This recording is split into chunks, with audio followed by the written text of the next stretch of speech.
Then ganito mga boss, halimbawa nag-airplane mode na po kayo tapos parang mahina pa rin siya. So punta kayo sa settings, connections, mobile networks.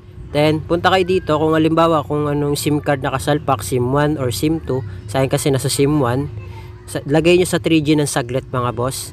Then balik nyo po siya sa kung naka 4G kayo or 5G, balik nyo lang po ulit siya sa dati. Okay? Kasama yun ng pag-refresh ng inyong internet. Okay? So, ganoon lang yung gagawin nyo. So, try natin siya ulit. Okay? Start natin yung speed test natin. Download nyo na lang po sa Play Store itong si speed test kung wala pa po kayo. Libre naman po yan. Ayan, makikita nyo mga boss, yung download natin, pumapalo po siya ng 70. Tanghaling tapat. Yung ping natin dapat nasa 15 to 25 ms lang mga boss. Okay? Then yung upload natin, kung makita nyo, pumapalo siya ng 20. So dapat 10 pataas po yan. Okay? So kapag kaganyan yung speed test nyo mga boss, or mas malakas pa dito kaysa sa akin, mas maganda yan kasi kayang-kaya nyo na mag-play ng 12 hours video na naka 1080p. At pwede rin po yan sa mga online games like ML, ROS, COC, okay? Kung ano man yung online games na nilalaro nyo. Okay? So pwede yan. So try natin kagad siya sa YouTube mga boss para makita nyo po. Okay? Punta tayo sa 12 hours video. Ito.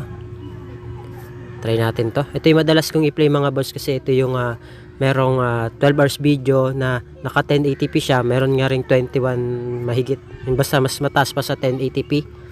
Okay? So pwede nyo i-try yun. Halimbawa, mas malakas pa yung inyong internet signal kaysa sa akin. Pwede nyo siyang i-try. Ito yung sinasabi ko sa inyo mga boss. Yung quality niya, yan, advanced, yan. Pwedeng 1440p at pwedeng 2160p. Depende na sa inyo yun. So try muna natin yung 1080p. Ayan. May kita nyo mga boss, oh. Diba? So ang bilis lang, nagpe-play kagad siya. So depende pa rin po yan sa area ha, kasi di naman tayo pare-pareho ng internet signal. Hello mga boss, welcome back dito sa ating YouTube channel. Kamusta? Salamat nga pala sa walang sawa at patuloy na pagsuporta dito sa ating YouTube channel. Okay, so meron na naman tayong i-update sa inyo mga boss para po sa lahat ng mga gusto pong mapalakas yung kanilang mga internet signal. Okay, lalo na po sa mga taga-probinsya, kung alam nyo pong dead spot dyan sa area nyo. Okay, pwede po kayo pumunta sa bayan o kaya sa palengke o kung saan man po kayo makakasagap ng maganda-gandang signal. Okay, so ako nga po pala mga boss ay naka-unli data sa talk and text. Okay, yan po yung promo natin, unli data. Ngayon, kung ikaw ay naka-talk and text o smart, mapaluma man yan o bago yung SIM card mo at wala kang idea kung meron bang unli data yung SIM card, ay pwede kang pumunta sa dial asterisk 123 number sign, then i-call mo siya para malaman mo kung may unli data ba yung SIM card mo. Kung may makikita po kayong unli data sa SIM card nyo na number 1, ayan, halimbawa naka number 1, kung meron po kayo makita, congratulations po. Okay? Pero kung wala, pasensya na po kasi selected SIM lang po yung merong unli data. Okay? Sana naliliwanagan nyo po. Okay? Kung magtatanong naman po kayo kung paano magkakaroon ng unli data, ay nakadepende po yan kay Lolo Smart kung isa sa mapapaulanan yung SIM card nyo. Okay? So, well mga boss, punta tayo sa settings. Tuturo ko na po sa inyo yung setup. So, punta po kayo sa connections. Then, mobile networks. Mag-add po tayo ng panibago. Punta tayo dito sa access point names o yung tinatawag nating APN. Ngayon, mag-add tayo mga boss. Ito po yung magiging pangalan niya. Lagay nyo na lang po 4G 5G LTE APN. Okay? Ayan, pilalagay nyo 4G 5G LTE APN. Ayan. So, gaya nyo na lang po yung nasa screen. Zoom nyo na lang po. Okay? So, try natin to. Ito yung APN nya mga boss. Lagay nyo po 4G 5G .internet. Yan po ilagay nyo 4G 5G .internet. So, click natin yung okay. Tapos yung kanyang username mga boss. Ito po. Lagay nyo at 4G 5G LTE APN PH 2025. Ayan na. Gaya nyo na lang po yung nasa screen. Click natin yung okay. Password nya, ito po yung lalagay nyo. At 4G 5G LTE 2025. Yan na. Yan na mga boss. Click natin yung okay. Server nyo naman mga boss, ito po yung lagay nyo 192.65 192.168.81. Okay, yan po yung server niya, pakigaya na lang po. Click natin yung okay. Tapos yung kanyang authentication type naman mga boss, nakalagay lang dyan ay PAP. Okay, PAP lang po. PAP. Ayan. Then yung kanyang APN type mga boss, naka-default lang po siya. Okay, wala na po kayong ibang gagalawin. Basta nakalagay dyan, default lang po. Kung may nakalagay pa dyan na SUPL, tanggalin nyo po yun. Lagay nyo lang po default. Click natin yung okay. Tapos yung kanyang APN protocol mga boss, IPv4, IPv6 lang po. Click nyo yan. Ganyan din po yung kanyang APN roaming protocol, IPv4, IPv6 lang din po. Click nyo yan. Then sa kanyang bearer naman mga boss, okay, dito tayo, unspecified lang po. Bakit? Para po yan sa mga naka 2G, 3G, 4G LTE at 5G. Okay? Ngayon, halimbawa, ikaw ay naka LTE, pwede mong dalawa ilalagay mo. Okay? Unspecified tsaka LTE. Okay? Pwede rin naman LTE lang. Okay? Basta naka LTE kayo na SIM card. So, dahil ang tutorial natin, unspecified, so pangkalahatan tayo. So, unspecified tayo. Click natin yung okay. Save na po natin siya. Ngayon, kapag na-save na natin mga boss, ilalagay na po natin siya sa kanyang default APN. Ito yung ginawa natin. So, i-click nyo lang po yung ginawa nyong APN. Then, ang gagawin nyo, mag-airplane mode lang po kayo ng at least 5 to 10 seconds or kung mas matagal, mas maganda. Okay po, para ma-refresh po yung inyong internet. So, ngayon, nagtaka na yung nakakonect dito sa bahay. Okay, kasi na-refresh yung ating data. Okay, so yan na, bukas na po yung mobile hotspot natin bukod sa data natin kasi nga po shareable naman po yung Andi data. Okay, so sunod na gagawin natin mga boss, punta tayo sa speed test.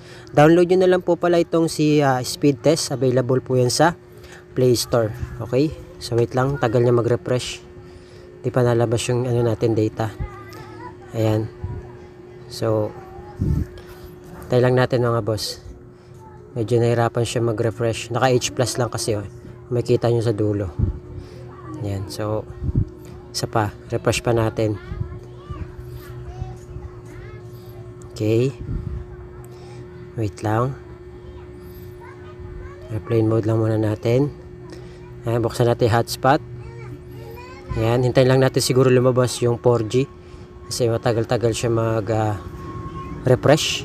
A few moments later. Then, ganito mga boss, halimbawa, nag-airplane mode na po kayo, tapos parang mahina pa rin siya. So, punta kayo sa settings, connections, mobile networks. Then, punta kayo dito, kung halimbawa, kung anong SIM card nakasalpak, SIM 1 or SIM 2, sa akin kasi nasa SIM 1, lagay nyo sa 3G ng saglit mga boss. Then, balik nyo po siya sa, kung naka 4G kayo or 5G, balik nyo lang po ulit siya sa dati. Okay? Kasama yun ng pag-refresh ng inyong internet. Okay? So, ganun lang yung gagawin nyo. So, try natin siya ulit. Okay? Start natin, speed test natin. Download nyo na lang po sa Play Store itong si speed test kung wala pa po kayo. Libre naman po yan. Ayan, makikita nyo mga boss, yung download natin, pumapalo po siya ng 70. Tanghaling tapat. Yung ping natin dapat nasa 15 to 25 ms lang mga boss. Okay? Then, yung upload natin, kung makikita nyo, pumapalo siya ng 20. So, dapat 10 pataas po yan. Okay? So, kapag kaganyan yung speed test nyo mga boss or mas malakas pa dito kaysa sa akin, okay? Mas malakas pa yung inyong internet kaysa sa akin, mas maganda yan kasi kayang-kaya nyo na mag-play ng 12 hours video na naka 1080p. At pwede rin po yan sa mga online games like ML, ROS, COC, okay? Kung ano man yung online games na nilalaro nyo. Okay? So, pwede yan. So, try natin kagad siya sa YouTube mga boss para makita nyo po. Okay? Punta tayo sa 12 hours video. Ito. Try natin to. Ito yung madalas kong i-play mga boss kasi ito yung merong 12 hours video na naka 1080p siya. Meron nga ring 21 mahigit. Basta mas mataas pa sa 1080p. Okay? So, pwede nyo i-try yun. Halimbawa, mas malakas pa yung inyong internet signal kaysa sa akin. Pwede nyo siyang i-try. Ito yung sinasabi ko sa inyo mga boss. Yung quality niya, yan, advanced, yan. Pwedeng 1440p at pwedeng 2160p. Depende na sa inyo yun. So, try muna natin yung 1080p. Ayan. May kita nyo mga boss, oh. Diba? So, ang bilis lang, nagpe-play kaagad siya. So, depende pa rin po yan sa area ha, kasi di naman tayo pare-pareho ng internet signal. Okay? So, ayan, makita nyo, napakabilis. So, good for all networks to mga boss. Dito SIM, Smart, Token Text, okay, Globe and TM. Yan, pwede tong setup na to. Okay, kung gusto nyo taasan, halimbawa malakas naman yung signal sa inyo, kaya-kaya nyo yung 1080p, try nyo na isagad 2160p. Forward nyo kaagad. Okay? So kapag ka nag-play yan mga boss, di congratulations, ibig sabihin kayang-kaya yung inyong internet. Ayan, kung makikita nyo, di ba? Nagpe-play pa siya kaagad. Di ba? Ang bilis lang mga boss. So depende pa rin yan sa area nyo ha. Naka 2160p na yan. Okay, so yun lang mga boss. Maraming salamat. I hope na gumana po sa inyo tong video tutorial natin. Okay? Mag-feedback po kayo kung working po sa inyo or hindi. Okay? So yun lang mga boss. Maraming salamat. Thank you. God bless you on my next video.